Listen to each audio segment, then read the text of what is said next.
noches, hermanos, ¿cómo están? Qué bueno. Bienvenidos sean todos ustedes.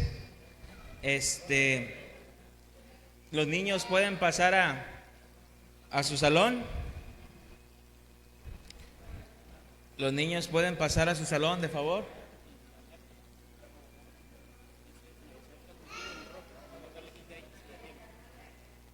Si quieres, dile a Manuel, si te oye, porfa. ¿Sale? Y eso me voy a llevar con el cargador, ¿no?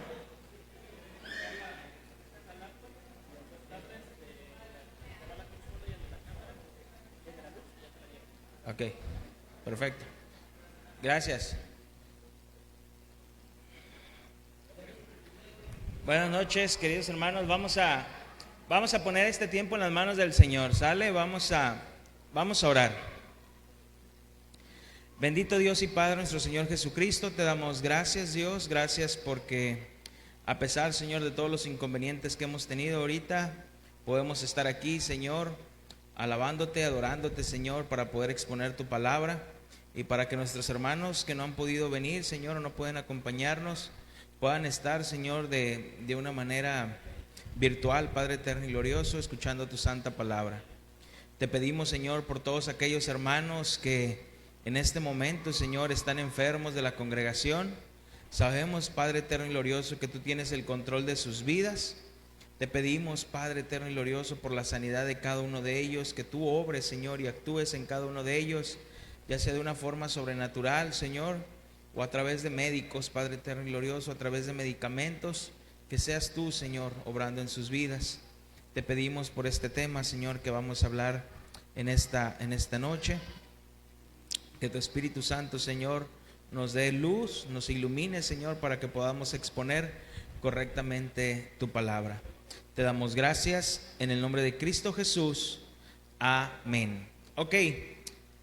Muy bien, hermanos, pues una disculpa por el atraso, pero tuvimos ahí varias complicaciones, pero ya podemos estar aquí, ¿verdad? Nada más avisarles, como ven, somos muy pocos. Varios hermanos están enfermos de la congregación, algunos con COVID, otros con dengue, y otros pues de otras enfermedades que no han podido estar aquí, así que llévenlos en sus oraciones, ¿verdad? Llévenlos en sus oraciones para que podamos estar orando por cada uno de ellos. Y también quiero agradecer a aquellos hermanos que me felicitaron el día de hoy. Muchas gracias. Pero pues para mí el mejor regalo es poder exponer hoy la palabra del Señor, ¿verdad? Entonces, ok, hermanos, vamos a comenzar, ¿sale?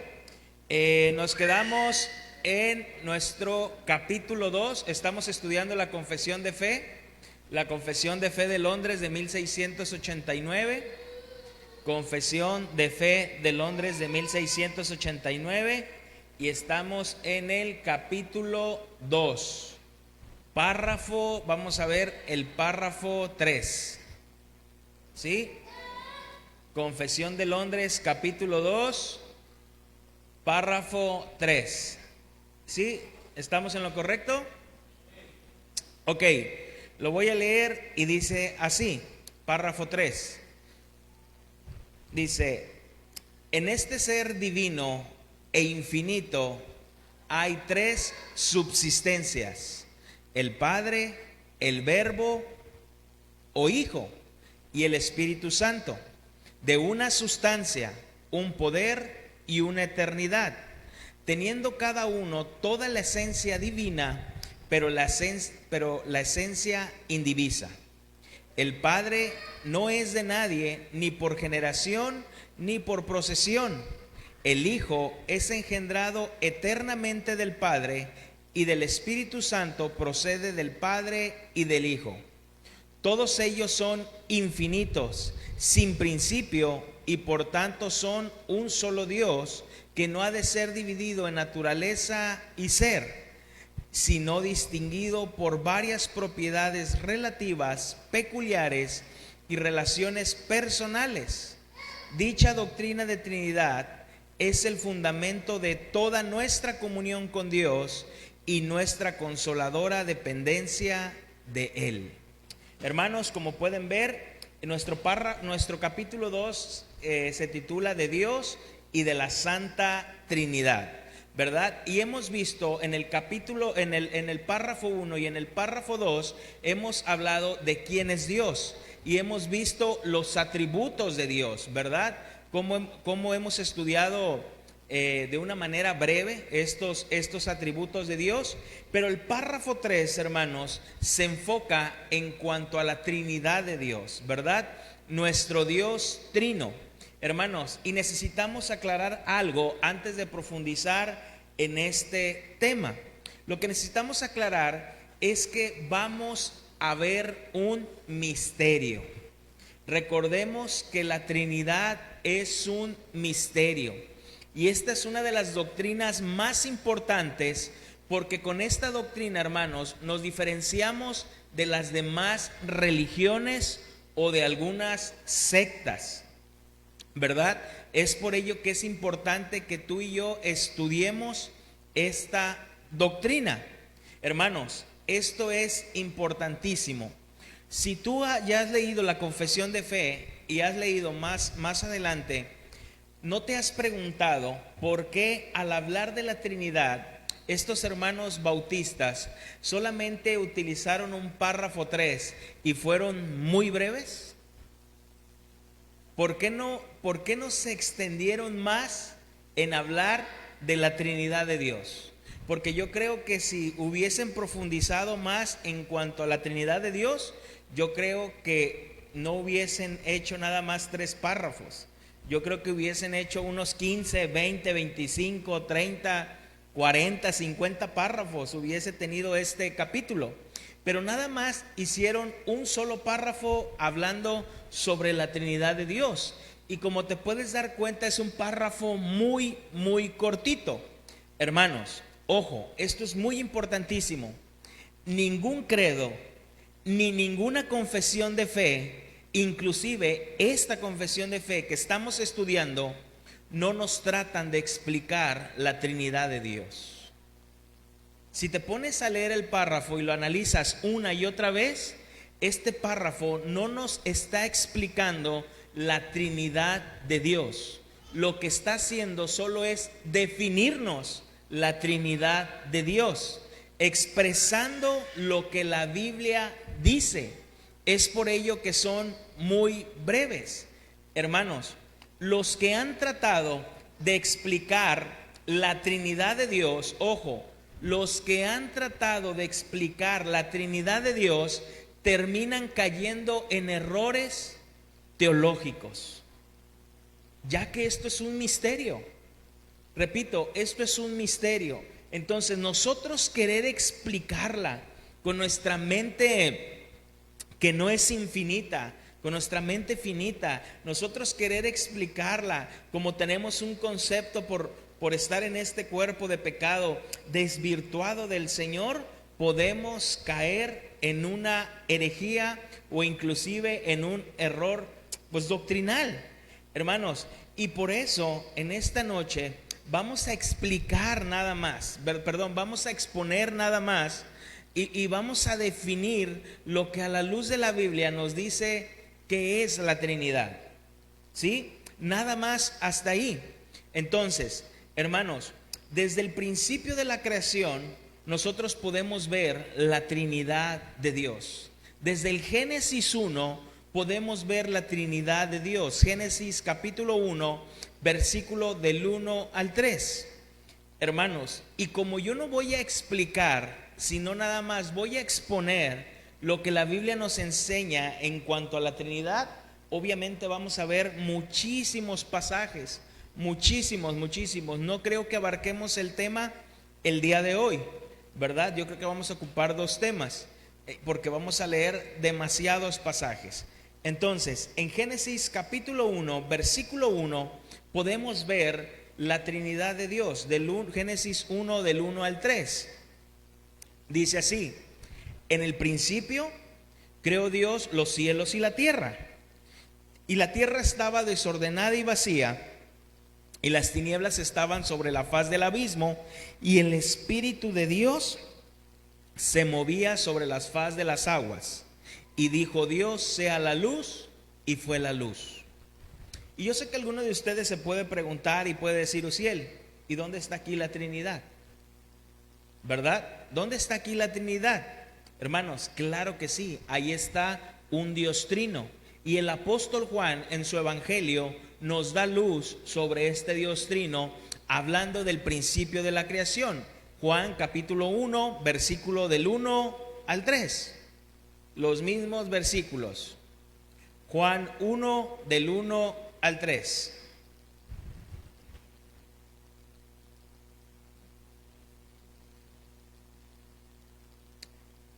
Amén. Juan 1, del 1 al 3. Dice: en el principio era el verbo era con Dios, y el verbo era Dios. Este era en el principio con Dios. ¿Quién era en el principio con Dios? El Hijo, ¿verdad? Todas las cosas por Él fueron hechas, y sin Él nada de lo que ha sido fue hecho. Obviamente, hermanos, aquí el apóstol Juan nos está hablando de un Dios trino. En el principio era el verbo era con Dios, y Génesis 1 nos dice: y que el Espíritu Santo se movía sobre las faz de las aguas. Y dice que todo fue creado por medio de Cristo, para Él y por Él, ¿verdad? Entonces, en el principio de la creación podemos encontrar al Dios trino, ¿verdad? Entonces, hermanos, podríamos resumir este párrafo 3 de la confesión en 4 puntos. Todo lo que leímos ahorita de la confesión, de este tercer párrafo, simplemente lo podríamos resumir en 4 puntos y dar por terminado este párrafo. Y decir: vamos a pasar al tercer párrafo, al tercer artículo, que es el decreto de Dios, ¿verdad? Pero no lo vamos a hacer así. Pero de todas maneras vamos a ver los 4 puntos en los cuales podemos resumir este tercer párrafo. El primero de ellos: hay un solo Dios. Hay un solo Dios. Este es el primer punto. Hay un solo Dios. El segundo punto: en este Dios hay 3 subsistencias que comparten la misma esencia. Hay 3 subsistencias que comparten la misma esencia. En otras palabras, hay 3 personas que comparten la misma esencia. 3 es igual a 1, 1 es igual a 3. ¿Sí? El tercer punto: estas personas son eternamente distinguibles. Son eternamente distinguibles. Y el cuarto punto: tienen propiedades distintivas cada uno. Lo voy a volver a repetir los puntos. El primero es: hay un solo Dios. El segundo punto: en este Dios hay 3 subsistencias que comparten la misma esencia. El punto 3: estas personas son eternamente distinguibles. Y el 4: tienen propiedades distintivas cada uno. ¿Ok? Hermanos, si nosotros aprendemos estos 4 puntos de memoria, 4 puntos de memoria a memorizar, vamos a poder defender la doctrina de la Trinidad ante cualquier ataque. Te puede llegar un testigo de Jehová y decirte: Jesús no es Dios. Y tú dices: sí, sí es Dios. Y te dicen: muéstrame algunos versículos. Y tú le puedes decir: pues ahí cuando viene Tomás, ¿verdad? ¿Fue Tomás el incrédulo o Felipe? Hasta que no meta los dedos en mi costado, ¿verdad? Y cuando lo ve, dice: Señor mío y Dios mío, ¿verdad? Y ellos te pueden decir: no, esa es una expresión que ellos usaron, y nada más esto y no más lo otro. Pero hermanos, si nosotros tenemos estos 4 puntos memorizados, podemos defender la doctrina de la Trinidad. en 2 de Corintios capítulo 13, versículo 14. 2 de Corintios capítulo 13, versículo 14. No llevamos prisa, acuérdense que estamos exponiendo la doctrina de la Trinidad y vamos a ver lo que la Biblia nos dice. Segunda de Corintios 13, 14.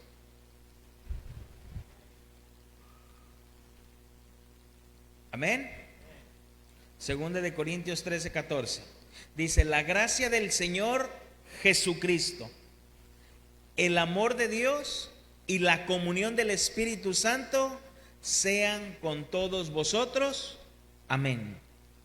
¿Ves cómo el apóstol Pablo puede hacer esta distinción?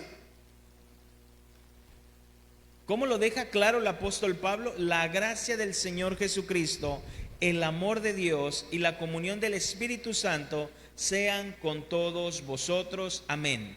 Hermanos, tristemente esta doctrina se ha dejado de predicar en las iglesias. Nada más, hermanos, recordemos, la mayoría de los que estamos aquí venimos de otras congregaciones.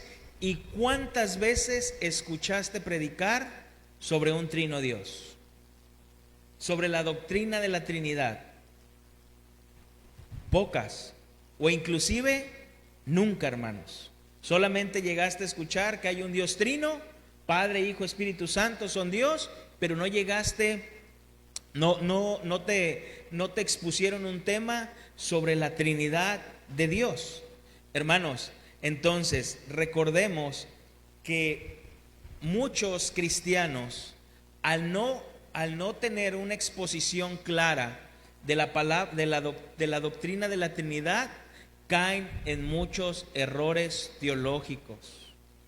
En muchos errores teológicos, e inclusive se van al extremo de la herejía por no tener un conocimiento de nuestro Dios trino.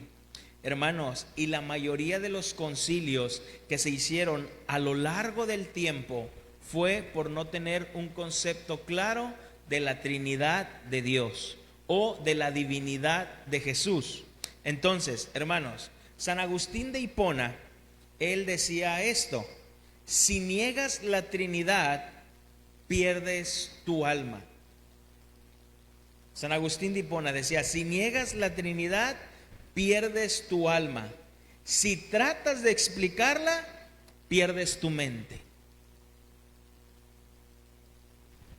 Hermanos, cuando nosotros queremos comprender todos los misterios de Dios, se nos vuela la cabeza. Necesitamos, hermanos, entender que Dios no nos lo reveló todo en la palabra de Dios. Hay cosas que a Dios no le plació simplemente revelárnoslas. Hay cosas que podemos ver en el Apocalipsis, que dice, está Juan teniendo la visión y oye como unos truenos, como unas voces, y Juan va a escribir y le dice: no escribas esto que te estoy diciendo, no lo escribas. Si Juan lo hubiese escrito, si Juan lo hubiese escrito, ahí estaría, hermanos, ahí estarían en el Apocalipsis. Pero no, Dios no quiso que fuese revelado. Igual cuando el apóstol Pablo es llevado al tercer cielo y dice que vio cosas que el cual no le es permitido revelar, y tampoco las dijo. Y podemos ver la humildad del apóstol Pablo, ¿verdad? Dice: conozco un hombre, no hablando de él mismo, dice: conozco un hombre que fue llevado hasta el tercer cielo y le fueron mostradas cosas las cuales no le fue permitido revelar, o sea, cosas maravillosas. Y tristemente los cristianos de hoy tienen un sueño porque comieron muchos tacos y a todo el mundo lo andan diciendo, ¿verdad? O las personas que según han sido llevadas al cielo, otras que han sido llevadas al infierno, otras que les fue revelado el Apocalipsis, y contrataciones al 01800 tal, para que vaya y visite tu iglesia y pueda llevarte la revelación que tuvo. Eso es falso, hermanos, todo eso es falso, ¿verdad? No, pero sí, que yo estaba en mi cuarto y pensé así, sentir mucho frío y vi. mejor tenía dengue o trae síntomas de dengue, pero no es más allá, hermanos, ¿verdad? Entonces, hermanos, uno de los errores más grandes que comete el hombre al enfrentarse a los misterios de Dios es que no dejamos que sea la misma Biblia que hable los misterios de Dios, ¿verdad? Nosotros queremos meterle y acomodarle para que pueda encajar o para que pueda ser más comprensible.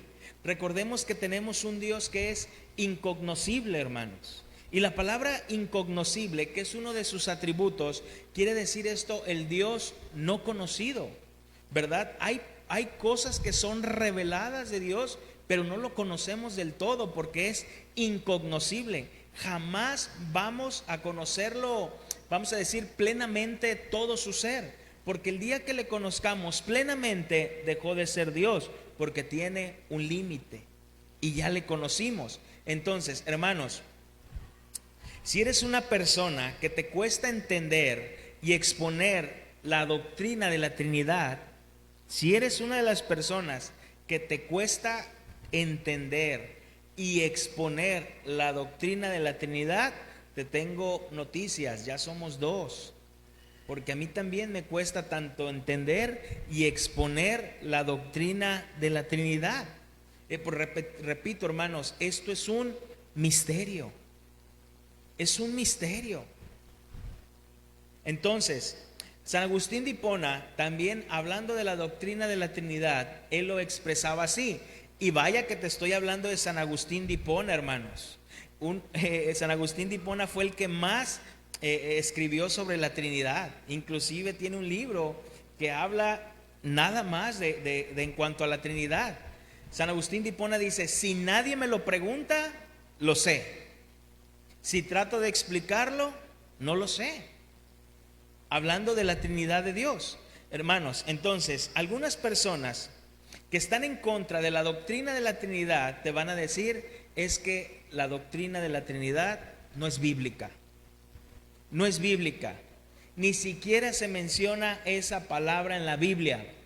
No vas a encontrar en la Biblia que diga Trinidad. La palabra Trinidad fue un invento del hombre, y porque fue un invento del hombre, yo no debo de creerla. Yo se los dije una vez, hermanos. Había unas personas que se congregaban aquí y un matrimonio dejaron de congregarse, y cuando mi esposo, yo les pregunté que ya teníamos tiempo que no los veíamos, y cuando nos hicieron la invitación a cenar a su casa, que porque querían hablar con nosotros, le dije a mi esposa, ya se van a ir. Aparte que no eran muy constantes. Le dije a mi esposa, ya se van a ir de la congregación. Y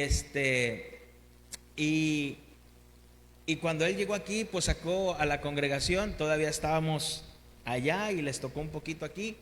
Cuando llegaron cuando llegó a la congregación, sacó todas las cartas de presentación. Que yo vengo de un corte bautista, y que nosotros allá en la congregación, y que hacíamos esto y que lo otro, y que con los niños, y nosotros proponemos que se haga esto, y también con los niños, y esto, y esto, y esto, y esto. Y dije, órale, ¿verdad? Y dije, pero pues el que es perico, donde quieres verde, ¿verdad? Donde quieres verde. Y pues llegó así, pues no. Y dejaron de asistir, y cuando fuimos a su casa, que nos invitaron, dijo, no, pues ya no vamos, pues los estamos invitando a cenar para decirles que ya no nos vamos a congregar con ustedes. Le dijimos, ok, y queremos saber cuál es el motivo. Y dicen, es que, pastor, tú empezaste a dar unas doctrinas, las doctrinas, no, estábamos en las olas, no, estábamos en las doctrinas de la gracia. Y pues creemos que esas doctrinas de la gracia vienen de Calvino, y realmente tú estás dando doctrinas de hombres, y estás hablando más de hombres que de la palabra de Dios. Entonces nosotros no queremos doctrinas de hombres, nosotros queremos Biblia. Y yo le iba a decir, pues la Biblia dice, la Biblia te manda a congregarte, y es algo que no haces, ¿verdad? Pero le dije, ok, le dije, dices tú que doctrinas de hombre. Le dije, me sorprendes que tú vienes de un corte bautista y te sorprendan estas doctrinas de la gracia, ¿verdad? le dije, pero ¿por qué dices que son de hombres? Dice, porque pues Calvino no viene en la Biblia. Le dije, ok, la palabra Trinidad no viene en la Biblia. La palabra Trinidad fue puesta por un hombre para poder comprender un poco más a nuestro Dios Trino. Y el hecho de que la palabra Trinidad no venga en la Biblia no quiere decir que estemos hablando doctrinas de hombres. Entonces, mi hermano, nosotros no estamos hablando de doctrinas de hombres, simplemente estamos hablando de la Escritura. Y por eso cada tema que damos, pedimos que lleves tu Biblia y que junto con nosotros escudriñes si realmente lo que estamos hablando es de Dios. Entonces, pues dijeron que ellos no, y al final se fueron. Pero bien, hermanos, ¿de dónde surge la palabra Trinidad? ¿De dónde viene la palabra Trinidad? La palabra Trinidad es un término extrabíblico acuñado para poder explicar en palabras humanas lo que Dios reveló en su palabra. Repito, es un término extrabíblico acuñado para explicar en palabras humanas lo que Dios reveló en su palabra. El primer uso de esta palabra se remonta probablemente a Tertuliano. ¿Quién fue Tertuliano? Tertuliano fue uno de los primeros padres de la iglesia, ¿verdad? Era un pastor que vivió aproximadamente en el año 160 al año 225 después de Cristo. Fue el primero en usar el término Trinidad en relación a Dios, ¿verdad? Entonces, por si alguien te dice, a ver, ¿de dónde viene la palabra Trinidad? Probablemente salió de Tertuliano, o fue de sus primeros escritos donde se ve Tertuliano, que fue en el año 160 al 225. Entonces, hermanos, Tertuliano utiliza este término para explicar y defender la Trinidad contra las enseñanzas de sus contemporáneos, ya que al morir el último apóstol Juan, comenzaron a enseñarse herejías acerca de Cristo y del Espíritu Santo. Hermanos, recordemos que esto Pablo ya lo había advertido. ¿Recuerdas que dice Pablo? Cuando ya no esté, van a entrar lobos rapaces, que van a enseñar falsas doctrinas y van a querer despedazar a la iglesia. Hermanos, no nos asustemos por todas estas falsas doctrinas que están llegando a la iglesia, hermanos. No nos asustemos, de verdad, porque esto ya desde el primer siglo se veía. Entonces, este término de la Trinidad se llevó después a un debate en el Concilio de Nicea en el año 325.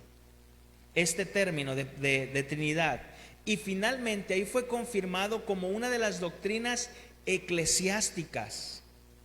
Se hizo oficial este nombre, y San Agustín de Hipona nos da más luz acerca de esta Trinidad, de esta doctrina. Entonces, en el año 160 o 225 es cuando se menciona por primera vez la palabra Trinidad. Pero en el Concilio de Nicea, que fue en el año 325, ahorita vamos a hablar un poquito más acerca del Concilio de Nicea.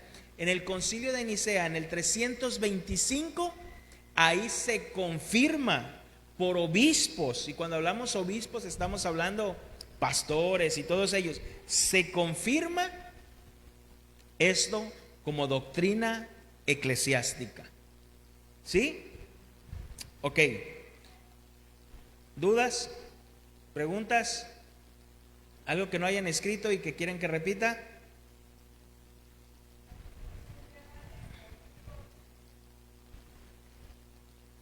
La palabra Trinidad es un término extrabíblico acuñado para explicar con palabras humanas lo que Dios reveló en su palabra. Es como viniendo de Dios hacia nosotros, es como si Dios dice, tú eres la niña de mis ojos, ¿verdad? O sea, es para que nosotros podamos entender, pero Dios no tiene ojos, ¿verdad? Nada más para que nosotros lo podamos comprender. ¿Sale? Entonces, hermanos,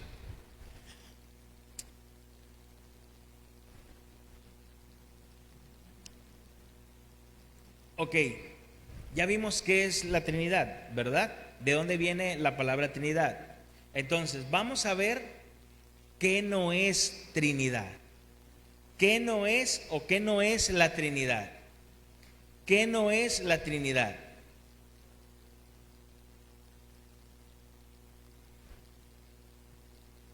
Hermanos, y cuidado, esto ya lo habíamos predicado una vez el domingo, y de lo que habíamos predicado el domingo traigo apuntes, obviamente está más enriquecedor, pero ojo, hermanos, porque quizás alguno puede pensar de esta manera, y no es correcto pensar así en cuanto a la Trinidad. Y te voy a decir cómo yo creía antes de profundizar más en este tema, cómo creía que era un Dios trino. Entonces, hay algo que se llama el triteísmo. El triteísmo. ¿Qué es el triteísmo? Tres dioses separados. Tres dioses separados. Y podemos ver en la confesión de fe que nos deja muy claro y nos dice que son una esencia, pero esa esencia es indivisa, o sea, no se separa, ¿verdad? Entonces el triteísmo nos enseña tres dioses separados.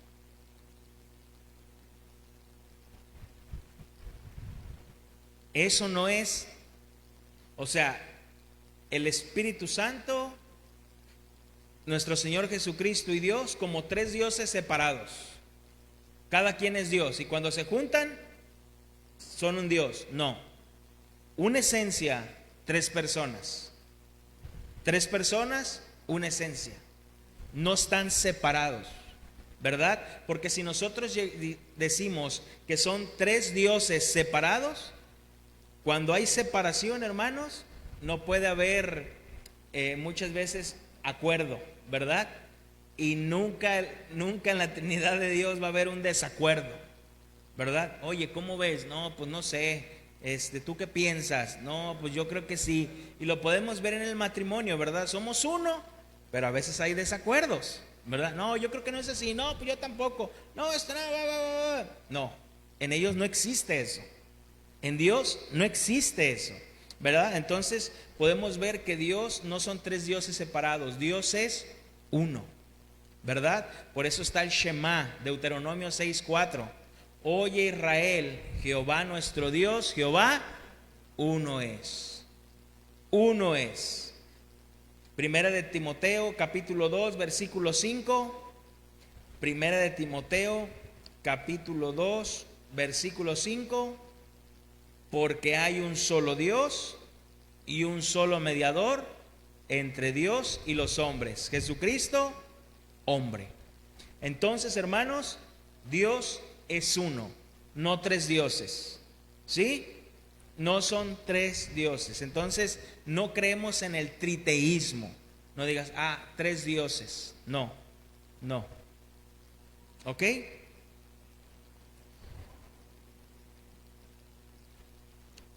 El mismo Jesús en Juan 10:30 dice, el Padre y yo somos uno, ¿verdad? Somos uno. Entonces, hermanos, también hay otra postura que podemos tener un concepto mal en cuanto al docetismo.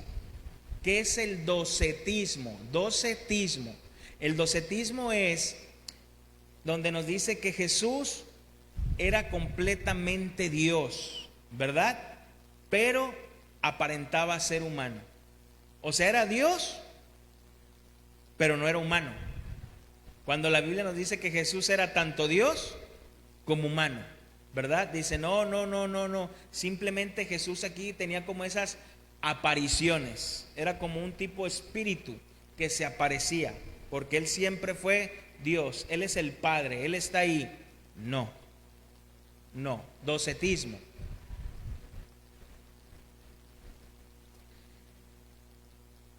Hermanos, pero hay una, y es donde me quiero detener, que yo creo que es de las que más ha influenciado esta y la otra, son las que más han influenciado y han entrado inclusive al mundo evangélico. Y yo creo que nomás vamos a ver estas dos y hasta aquí vamos a abarcar el tema, porque no creo que lleguemos más lejos. Hay algo que se llama el arrianismo. Arrianismo. Arrianismo.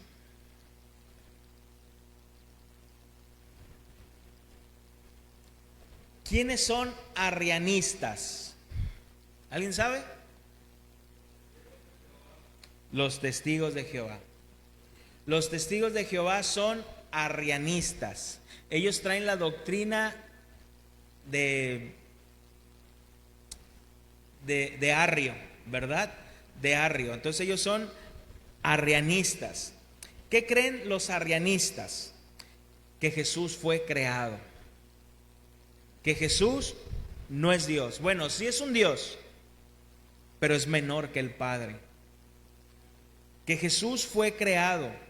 Los testigos de Jehová, ellos así lo creen. Por eso cuando ellos te hablan y tú les quieres debatir, te fijas que ellos nunca te van a debatir. Ellos siempre van a decir, no, tú les quieres, ellos sí pueden entregarte libritos, ellos sí pueden querer explicarte, quieren visitarte otra vez, pero si tú le dices, déjame explicarte, te dicen, no, nunca van a dejar. Yo trabajé un tiempo con un testigo de Jehová, entonces empezamos a platicar y a veces él sacaba ciertas cosas y yo le decía, es que la escritura no es así, la escritura enseña esto.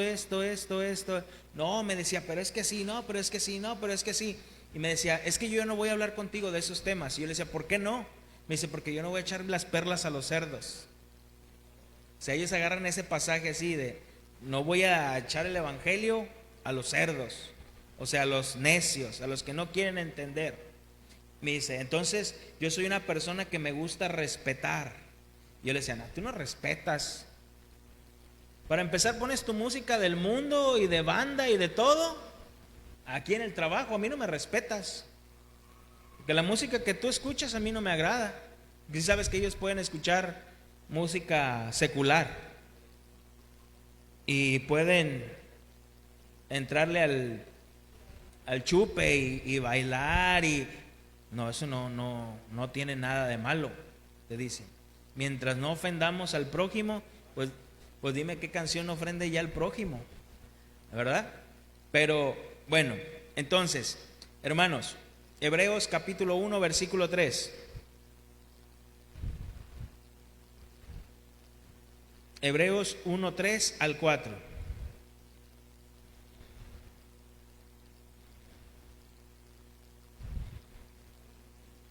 Hebreos 1, del 3 al 4. Dice, hablando de nuestro Señor Jesucristo, el libro de Hebreos, híjole, yo como que los testigos de Jehová no tienen el libro de Hebreos. Hablando de nuestro Señor Jesucristo dice, el cual, siendo el resplandor de su gloria y la imagen misma de su sustancia, y quien sustenta todas las cosas con la palabra de su poder, habiendo efectuado la purificación de nuestros pecados por medio de sí mismo, se sentó a la diestra de la majestad de las alturas, hecho tanto superior a los ángeles, cuanto heredó más excelente nombre que ellos. ¿Qué dice Hebreos? Teniendo, y dice, el cual siendo el resplandor de su gloria y la imagen misma de su sustancia. Dios mismo. ¿Has leído que Hebreos nos dice, y el Señor habiendo hablado en otro tiempo por medio de profetas, por medio de sueños y visiones, y en este tiempo nos ha hablado por medio de su Hijo?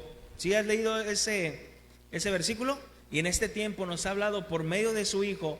La Reina Valera lo traduce por medio, o sea, nos ha hablado por medio de Hijo, pero en el original griego no es así.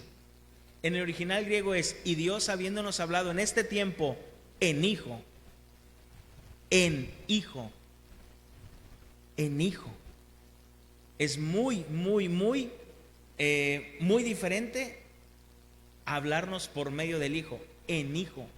Dios manifestado en carne, en hijo. Entonces, hermanos, ¿quién fue Arrio de Alejandría? Que es de aquí donde viene. ¿Quién fue Arrio de Alejandría? ¿Quién fue? Fíjate esa doctrina, ¿dónde salió? Y en el tiempo que estamos, y aún sigue vigente. ¿Quién fue Arrio de Alejandría? Arrio nació en el año 256 y murió en el 336. 256 nació y murió en el 336. ¿Por qué fue tan famoso Arrio? ¿Por qué Arrio se le trató, o por qué decimos que la herejía, que la doctrina de Arrio es una herejía? Te lo voy a leer, esto lo saqué de una información. Fíjate lo que dice: es común oír que el arrianismo fue una herejía cristológica, pero en el fondo fue un error trinitario. El comienzo de la disputa teológica se dio en el contexto de las enseñanzas del obispo Alejandro. La fase inicial de la controversia fue entre el año 318 y 320. Sócrates de Constantinopla contó que mientras el obispo Alejandro, o sea, estaba Arrio y estaba un obispo que se llamaba Alejandro, mientras el obispo Alejandro se dedicó a explicar aquel gran misterio teológico, la unidad santísima de la Trinidad, Arrio imaginó que se exponía la misma opinión de Sabelio, refiriéndose al modalismo. Vamos a ver qué es el modalismo después.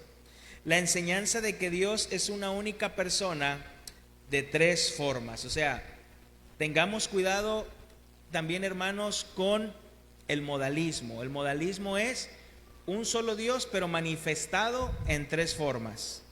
Y quizás tú has dicho, es que Dios es como el agua. No, eso es un error teológico. Es que Dios es como el huevo, cáscara, yema y clara. No, es un error teológico. Ok. Dice, se inició entonces una acalorada discusión, obviamente entre Arrio y Alejandro. Se inició entonces una acalorada discusión en la que dijo que el Hijo de Dios tuvo un principio de existencia. O sea, Arrio decía, hubo un tiempo en que el Hijo no existía, pero después existió. Y si existió, fue creado por Dios. Entonces, hubo un tiempo en que el Hijo no existía. Esta descripción acentúa los datos más revelantes para comprender el centro de la controversia. El escándalo teológico afectó una fe que desde el siglo II luchó por buscar una comprensión adecuada sobre el misterio del Dios cristiano. ¿De qué se trataba esta doctrina arriana? Si queremos ir al fondo de la nueva diferencia teológica, tenemos que precisar que Arrio difería con respecto a Alejandro en la definición del concepto de generación, que por su importancia abarcaba la médula de la cristología en la perspectiva trinitaria. Alejandro era un convencido de la divinidad del Hijo antes y después de su encarnación. Él estaba preocupado por la contienda del Hijo. Dios siempre fue Padre y el Hijo siempre fue Hijo. Pero Arrio, al decir que el Hijo es coeterno con el Padre, se ignoraba la jerarquía y subordinación radical, donde el Hijo era un ser distinto e inferior al Padre. O sea, Arrio decía, el Hijo es menor que el Padre. El Hijo es menor que el Padre. Dice, en términos generales, las doctrinas problemáticas de Arrio eran las siguientes: el Logo y el Padre no son la misma esencia. O sea, el Hijo y el Padre no son la misma esencia. El Logos es una criatura del Padre. Había un tiempo en el que Logos no existía. O sea, Cristo y el Padre no son igual. Hubo un tiempo donde Cristo no existía y Dios lo creó. Dice, pero entremos en un mayor detalle. Arrio compuso su obra fundamental, Thalia, por el año 320, donde puso sus ideas con toda confianza y en un estilo que hacía fácil su difusión.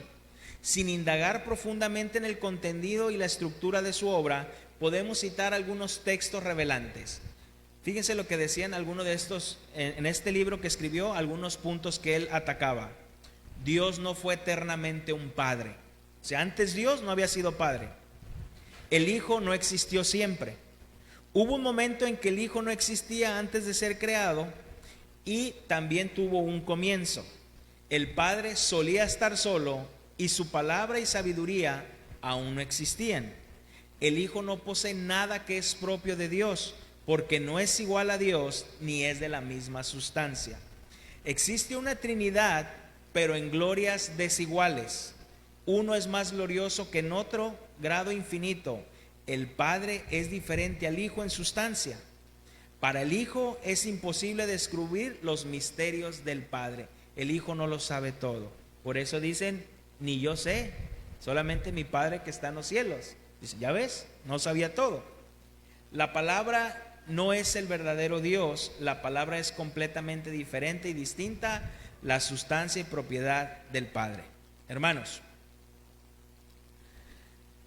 Arrio empieza a hablar sobre estos puntos y el obispo Alejandro empieza a contraatacar. ¿Y cuál fue la respuesta de la iglesia? ¿Cuál fue la respuesta de la iglesia al ver esta doctrina de Arrio? Al ser la doctrina arriana un escándalo en un alcance ecuménico, la respuesta del emperador Constantino fue obvia.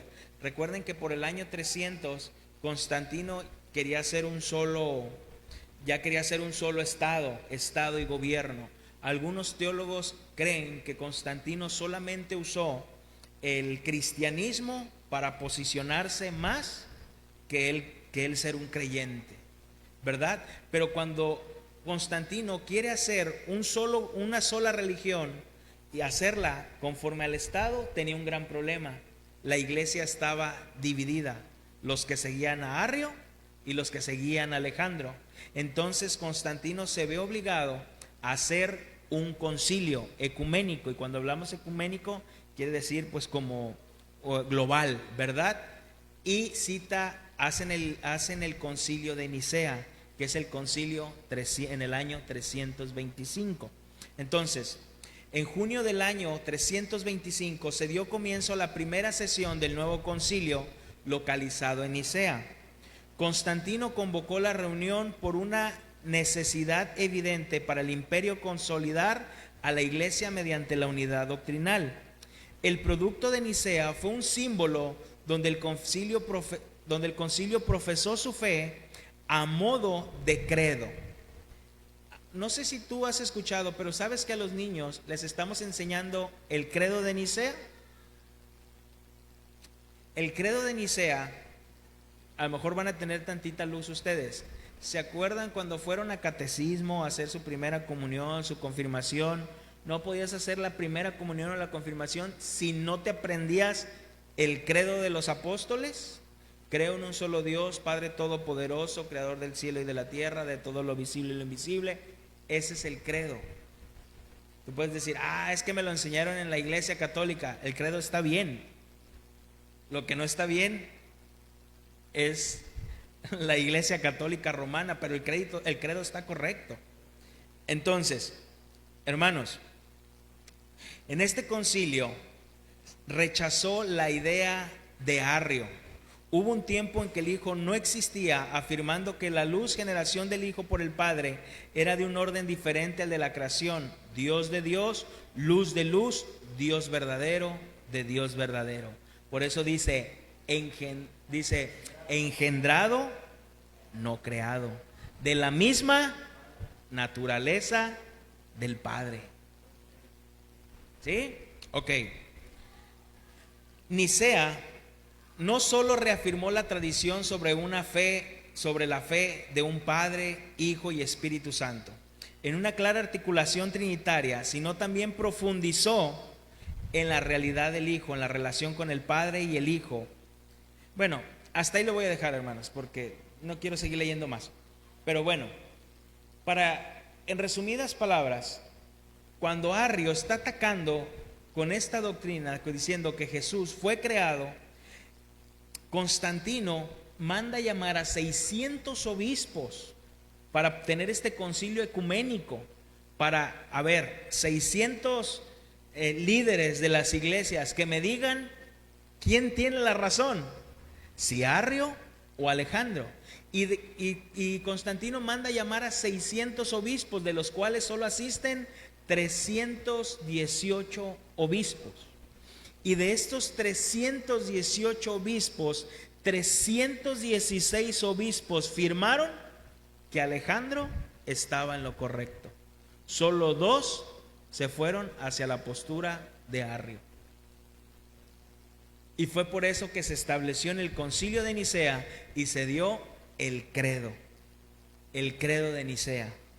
Entonces, ahí estableciendo que el Padre, el Hijo y el Espíritu Santo son uno, de la misma esencia, de la misma sustancia. ¿Verdad? Hermanos, eso es el arrianismo. Fíjate desde qué año nació y cómo hoy sigue presente. Sigue presente. Por eso le dice la Biblia, no hay nada nuevo debajo del sol. ¿Y qué hace el arrianismo? Atacar la divinidad de Jesús, la Trinidad de nuestro Dios. Y es por eso, hermanos, que también te decía, no, yo creo que hasta aquí lo vamos a dejar, porque vamos a entrar al modalismo, donde los modalistas o el modalismo, o llamados los unicitarios, ya ves que hay algunos, yo no los puedo llamar hermanos, porque realmente la doctrina de la Trinidad es una doctrina primordial. Pero hay unas personas que te dicen, allá a la iglesia que tú vas, ¿en qué nombre bautizan? No sé si has escuchado. Y tú dices, pues como dice la Biblia, en el Padre, el nombre del Padre, del Hijo, del Espíritu. No, están mal. Ese no vale. El bueno es en el nombre de Jesús, te dice. Porque ellos son unicitarios. O es el modalismo. ¿Ellos qué creen? Un Dios manifestado en 3 formas. Dios es el Hijo es el Padre es el Espíritu es el Hijo, el Espíritu es Dios. Y no, por eso nos dice la confesión, distinguibles. Se pueden distinguir uno del otro, pero son uno. ¿Sí? Es demasiada información, no vamos a darle más allá. Entonces, no hemos entrado ni aún a profundizar el párrafo 3. Entonces, vamos a ver si lo podemos hacer la próxima clase. ¿Sale? ¿Dudas, preguntas, comentarios? ¿No? Les dejo una tarea, lo vamos a ver aquí. Así como los niños están aprendiendo el credo de Nicea, también hay que aprenderlo nosotros. El credo de Nicea es muy, muy bueno. Muy, muy bueno.